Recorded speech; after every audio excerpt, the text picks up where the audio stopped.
ओम शांति 22/7/2025 प्रातः मुरली बाप दादा मधुबन। मिठे बच्चे, तुमर पाठपढ़ार मूलदुआ हेउछि पवित्रता। जदि पवित्रता थिब तेबे जोग द्वारा शक्ति भरी पारिब। जदि जोगर शक्ति थिब तेबे जाई बाणी शक्तिशाली हेब। आजिर प्रश्न, तुम मानंकु एबे केउ प्रयत्न पूर्ण रूपरे करिबाकु हेब? तुम मानंकु एबे केउ प्रयत्न पूर्ण रूपरे करिबाकु हेब?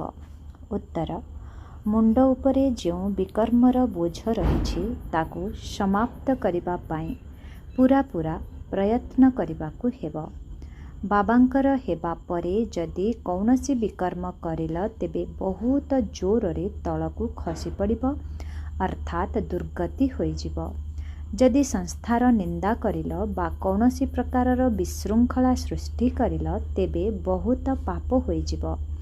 तेणु एही भली कर्म करे ज्ञान शुणिबारे बा शुणाइबारे कौनसी फायदा नाही। ओम शांति। आत्मिक पिता संतान मानंकु बुझाउछन्ति जे किपरि तुमे माने पतितरु पावन होई पावन दुनियार मालिक होई पारिब। पावन दुनिया को स्वर्ग, विष्णुपुरी अथवा लक्ष्मी नारायणंकर राज्य कुहा जाउछि। विष्णु अर्थात लक्ष्मी नारायणंकर जुगल चित्र, जहांकर एहिपरि चित्र तैयारी करिछन्ति, सेथिपाई एही चित्र उपरे बुझा जाउछि। बाकी विष्णुंकर पूजा करुछन्ति किंतु बुझी पारु नाहंती जे इए किए। महालक्ष्मींकर पूजा करुछन्ति किंतु बुझी नाहंती जे इए किए। बाबा एबे तुमको भिन्न भिन्न रीति रे बुझाउछन्ति, जाहाकु भल भावरे धारण करिबा उचित। काहा काहा बुद्धि रे रहुछि जे परमात्मा सबु किछि जानिछन्ति। आमे जाहा किछि भल अथवा खराब करुछु सिए सबु किछि जानुछन्ति। एहाकु अंधश्रद्धार भावना कुहाजिब। भगवान एही सबु कथा को जानु नाहंती। तुमे माने जानिछ भगवान हेले पतित पावन, जिए कि आत्मा को पावन करी स्वर्गर मालिक करुछन्ति। जिए भल भावरे पाठ पढ़िबे सिए उच्च पद पाइबे। बाकी एपरि भाविबा उचित नुहे जे बाबा समस्तंकर मन कथा को जानिछन्ति। एहाकु अज्ञानता कुहाजिब। मनुष्य जहा कर्म करुछि ताहार पुणी भल अथवा मंद फल ड्रामा अनुसारे ताकु मिली थाए। एथिरे बाबांकर कौनसी संपर्क नाही। तेणु एहिपरि खियाल करिबा उचित नुहे जे बाबा सबु किछि जानिछन्ति।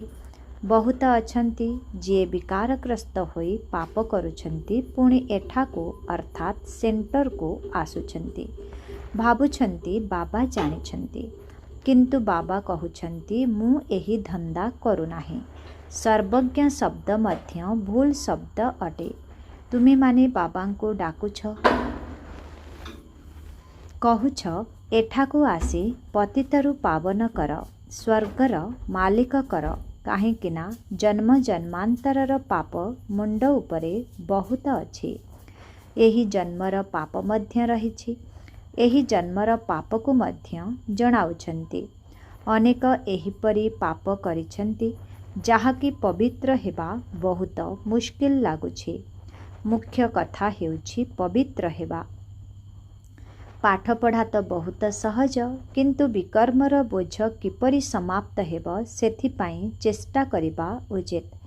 एपरि भी बहुत अछन्ति जेउ माने कि बहुत पाप करुछन्ति, अपसेवा बहुत करुछन्ति।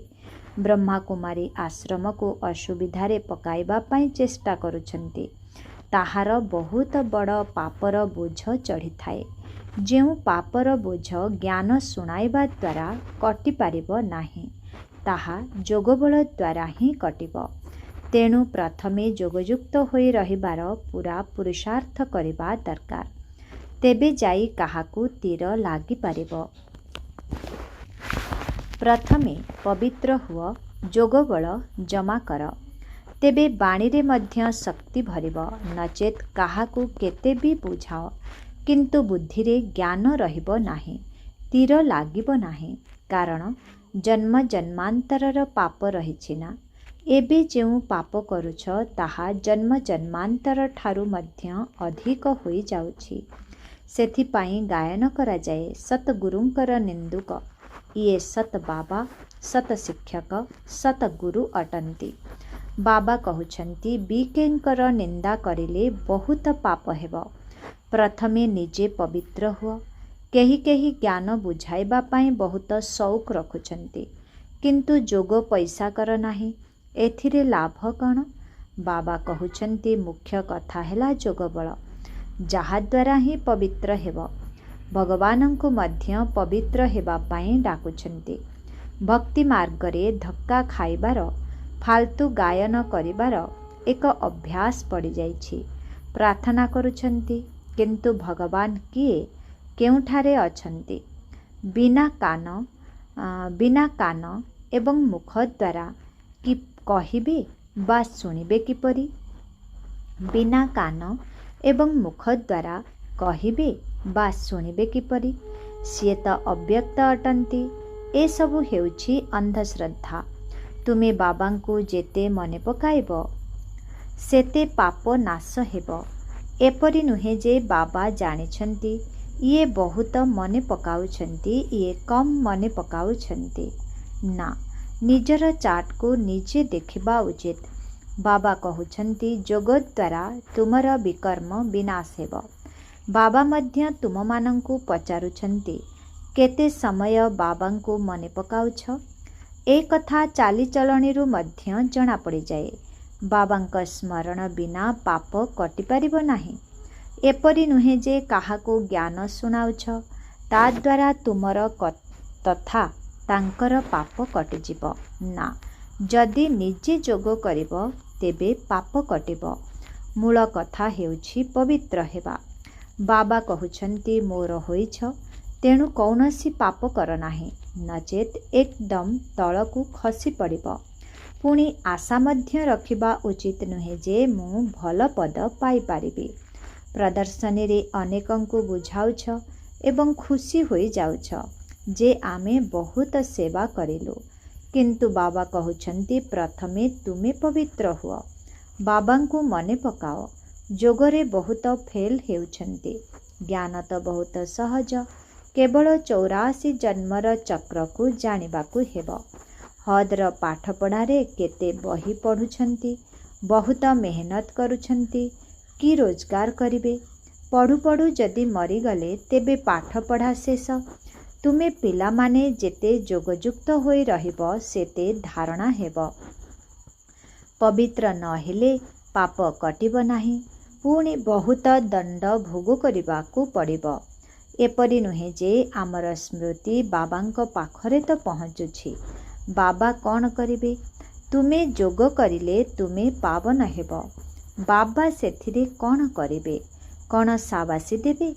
बहुत संतान कहउछंती आमे सबुबेले बाबांकु मने पकाउछु, तांक बिना आमर आउ किए अछि?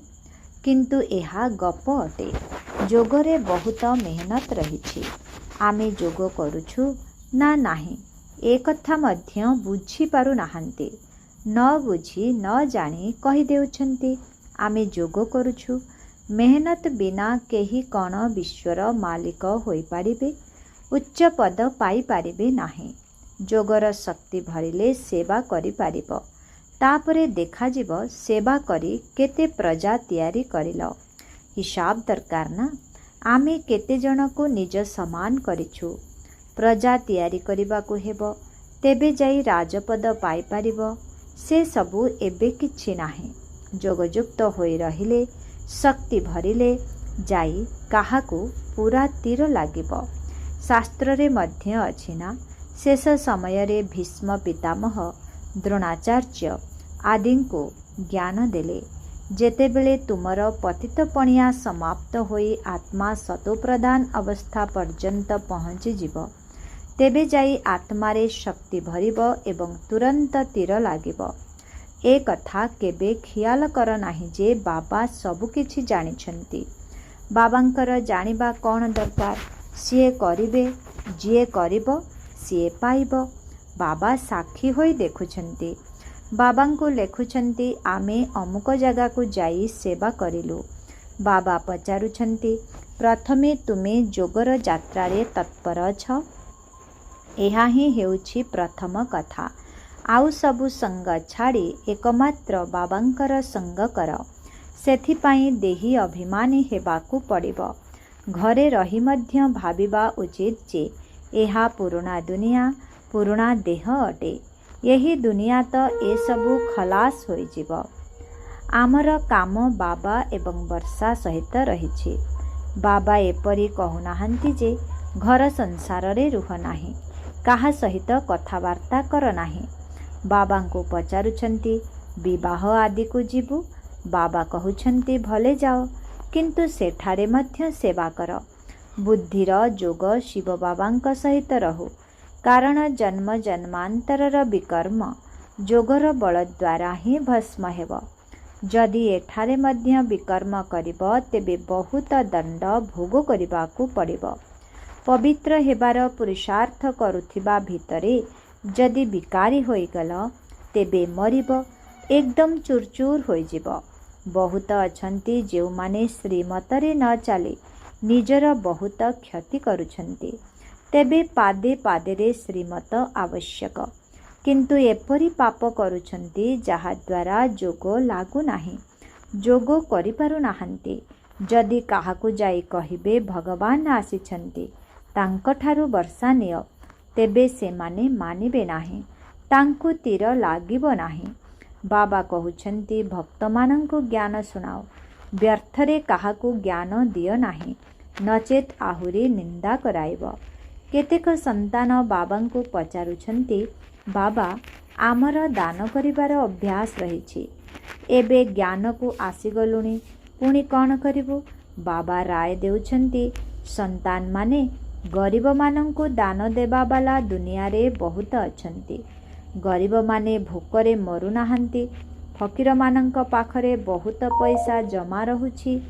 ସେଥିପାଇଁ ଏସବୁ କଥା ତୁମମାନଙ୍କର ବୁଦ୍ଧିରୁ ହଟିଯିବା ଉଚିତ।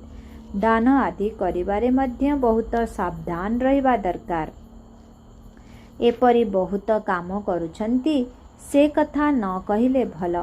ପୁଣି ନିଜେ ବୁଝିପାରୁନାହାନ୍ତି ଯେ ଆମ ମୁଣ୍ଡ ଉପରେ ବହୁତ ପାପର ବୋଝ ବଢ଼ି ଚାଲିଛି। ଜ୍ଞାନ ମାର୍ଗ କୌଣସି ଥଟ୍ଟା ମଜାର ମାର୍ଗ ନୁହେଁ। ବାବାଙ୍କ ସହିତ ପୁଣି ଧର୍ମରାଜ ମଧ୍ୟ ଅଛନ୍ତି।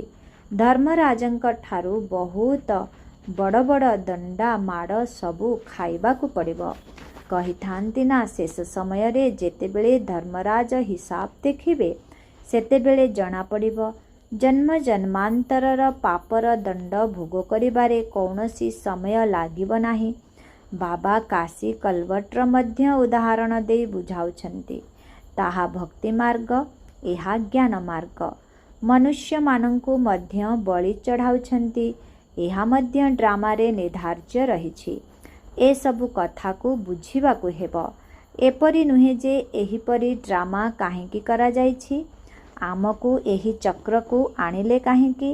ତେବେ ଏହି ସୃଷ୍ଟିଚକ୍ରକୁ ତ ନିଶ୍ଚୟ ଆସିବାକୁ ହିଁ ହେବ। ଏହା ହେଉଛି ଅନାଦି ଡ୍ରାମା। ଚକ୍ରରେ ନ ଆସିଲେ ପୁଣି ଦୁନିଆ ହିଁ ରହିବ ନାହିଁ। ମୋକ୍ଷ ତ କାହାକୁ ମିଳୁ ହିଁ ନାହିଁ। ଯିଏ ଏହି ଡ୍ରାମାର ମୁଖ୍ୟ ତାଙ୍କୁ ମଧ୍ୟ ମୋକ୍ଷ ମିଳିପାରିବ ନାହିଁ। 5000 ବର୍ଷ ପରେ ପୁଣି ଏହିପରି ଚକ୍ର ଲଗାଇବେ। ଏହା ଡ୍ରାମା ଅଟେ ନା? କେବଳ କାହାକୁ ବୁଝାଇଲେ ବା ଶୁଣାଇଲେ ପଦ ମିଳିବ ନାହିଁ। ପ୍ରଥମେ ପତିତରୁ ପାବନ ହେବାକୁ ପଡ଼ିବ। ଏପରି ନୁହେଁ ବାବା ସବୁ ଜାଣିଛନ୍ତି। ବାବା ଜାଣିଲେ ମଧ୍ୟ କ'ଣ କରିବେ? ପ୍ରଥମେ ତୁମର ଆତ୍ମା ଜାଣିଛି ଯେ ଶ୍ରୀମତ ଅନୁସାରେ ମୁଁ କ'ଣ କରୁଛି, ବାବାଙ୍କୁ କେତେ ସମୟ ମନେ ପକାଉଛି। ବାବା ତୁମର ସବୁ କଥା ଜାଣିବେ। ଏଥିରେ ଫାଇଦା କ'ଣ? ତୁମେ ଯାହା କିଛି କରୁଛ ତାହା ତୁମେ ହିଁ ପାଇବ। ବାବା ତୁମର ଚାଲିଚଳନ ଏବଂ ସେବାରୁ ଜାଣୁଛନ୍ତି। ଏହି ସନ୍ତାନ ବହୁତ ଭଲ ସେବା କରୁଛି, ଅମୁକ ବାବାଙ୍କର ହୋଇ ମଧ୍ୟ ବହୁତ ବିକର୍ମ କରିଛି। ତାଙ୍କର ମୁରଲି ଶୁଣାଇବାର ଶକ୍ତି ନାହିଁ। ଏହା ହେଉଛି ଜ୍ଞାନ ରୂପକ ଖଣ୍ଡା। ଏଥିରେ ଯୋଗ ବଳର ଧାର ଆବଶ୍ୟକ। ଯୋଗ ବଳ ଦ୍ୱାରା ତୁମେ ବିଶ୍ୱ ଉପରେ ବିଜୟ ପ୍ରାପ୍ତ କରୁଛ। ବାକି ଜ୍ଞାନ ଦ୍ୱାରା ନୂଆ ଦୁନିଆରେ ଉଚ୍ଚ ପଦ ପାଇବ। ପ୍ରଥମେ ପବିତ୍ର ହେବାକୁ ପଡ଼ିବ। ପବିତ୍ର ନ ହେଲେ ଉଚ୍ଚ ପଦ ମିଳିପାରିବ ନାହିଁ। ଏଠାକୁ ନରରୁ ନାରାୟଣ ହେବା ପାଇଁ ଆସୁଛ। ତେବେ ପତିତମାନେ କ'ଣ ନରରୁ ନାରାୟଣ ହୋଇପାରିବେ? ପବିତ୍ର ହେବା ପାଇଁ ପୂରା ଜ୍ଞାନ ଆବଶ୍ୟକ। ଯେଉଁ ଅନନ୍ୟ ସନ୍ତାନମାନେ ସେଣ୍ଟର ସମ୍ଭାଳୁଛନ୍ତି ତାଙ୍କୁ ମଧ୍ୟ ବହୁତ ପରିଶ୍ରମ କରିବାକୁ ପଡ଼ିବ, କିନ୍ତୁ ଅଧିକାଂଶ ମେହନତ କରୁନାହାନ୍ତି। ସେଥିପାଇଁ ଶକ୍ତି ଭରୁନାହିଁ, ତୀର ଲାଗୁନାହିଁ। ଯୋଗର ଯାତ୍ରା କାହିଁ? କେବଳ ପ୍ରଦର୍ଶନୀରେ ବହୁତଙ୍କୁ ବୁଝାଉଛନ୍ତି। ପ୍ରଥମେ ଯୋଗ ଦ୍ୱାରା ପବିତ୍ର ହେବାକୁ ପଡ଼ିବ, ତାପରେ ଜ୍ଞାନ। ପବିତ୍ର ହେଲେ ଯାଇ ଜ୍ଞାନର ଧାରଣା ହେବ। ପତିତଙ୍କୁ କେବେ ବି ଧାରଣା ହେବ ନାହିଁ। ମୁଖ୍ୟ ବିଷୟ ହେଉଛି ଯୋଗ। ଲୌକିକ ପାଠପଢ଼ାରେ ମଧ୍ୟ ନିର୍ଦ୍ଦିଷ୍ଟ ବିଷୟ ରହିଥାଏ। ତୁମ ପାଖକୁ ଆସି ଯଦିଓ BK ହେଉଛନ୍ତି, କିନ୍ତୁ ବ୍ରହ୍ମା କୁମାର କୁମାରୀ ବା ଭାଇ ଭଉଣୀ ହେବା ମାଉସୀ ଘର କଥା ନୁହେଁ। କେବଳ ନାଁକୁ ମାତ୍ର BK ହେବା ଉଚିତ ନୁହେଁ। ଦେବତା ହେବା ପାଇଁ ପ୍ରଥମେ ପବିତ୍ର ନିଶ୍ଚୟ ହେବାକୁ ପଡ଼ିବ।